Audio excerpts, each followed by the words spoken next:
Hey guys, it's Skye from Aman Magazine, and in this video I'm going to be talking about new evidence that has appeared for Michael Jordan's dad's murder case that happened in 1993.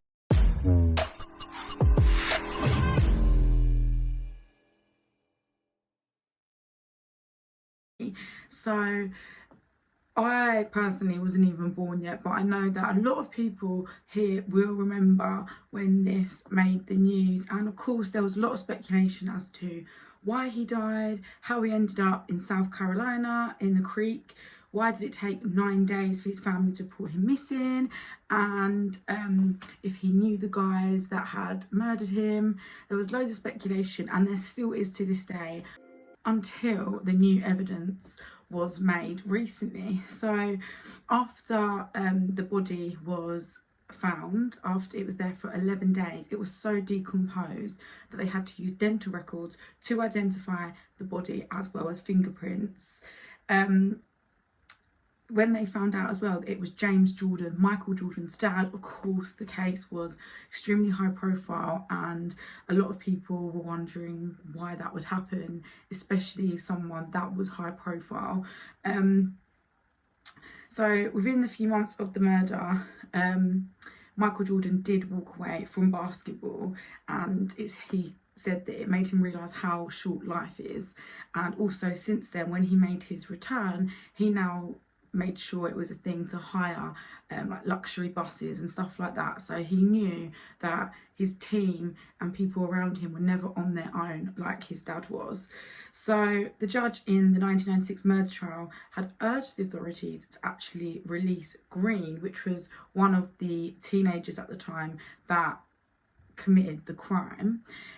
Green was also there with Demry, who was a friend, and they'd met in 3rd grade, which if you're from the UK is around sort of like year 2, and they basically come across, saw that his father was sleeping in the car and thought that it would be an easy steal, and ended up shooting him and then getting rid of the body essentially. So basically, Green had reportedly drove the Lexus, which was the car his dad was in, to a double date the night after the murder, and he was also seen filming himself making a rap video while wearing Jordan's NBA ring and watch, which was the initial reason as to why they were going to do the crime.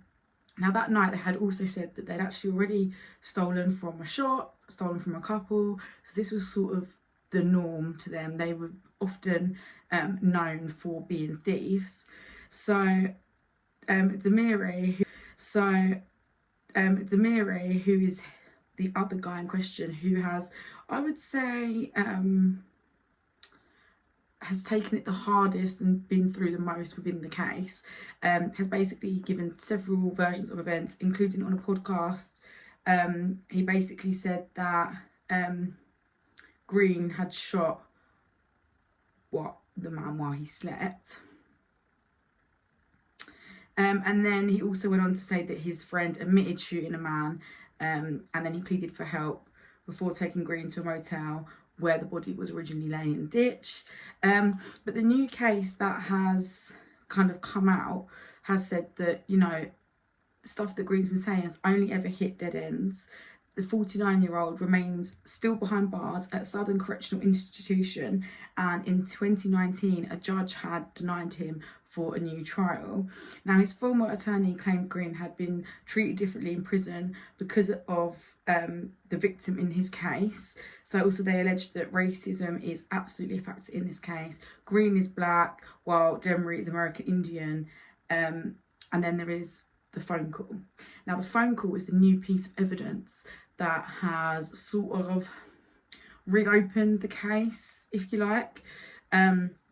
Basically, one of the numbers dialed from inside James Jordan's car was registered to Hubert Larry Deese, who was a drug trafficker and a co-worker of Demry, who also happened to be the son of the then Robeson County Sheriff Hubert Stone, and his office oversaw the murder investigation. So, you know, it's kind of come out that with regards to this twist, there's obviously been some sort of cover-up. All right, we might have a new true crime documentary on our hands, as the judge who convicted the man who supposedly killed Michael Jordan's dad now says that we might have put things pretty crazy to me. A, the fact that the best basketball player in the world's dad was shot and killed. B, the fact that the best basketball player in the world's dad was sleeping in his car on the side of the highway. And C, the fact that a judge 25 years later in his retirement now says that some evidence was withheld that would have changed the entire outcome of the case. I'll be honest, I'm not an expert on this case. I've heard some theories here and there, but all I gotta say is if they got this wrong, that's absolutely terrible. The idea of someone spending 25 years behind bars for a crime they didn't do is probably one of the worst things I could imagine. And I would just like to say, sorry, that earlier on I mentioned that Green had been through it. It's Larry Demery. So yeah, it's all kind of come back out. But let me know your guys' thoughts on the situation. It is crazy that after all these years, there's new evidence that has come to light. What do you guys think?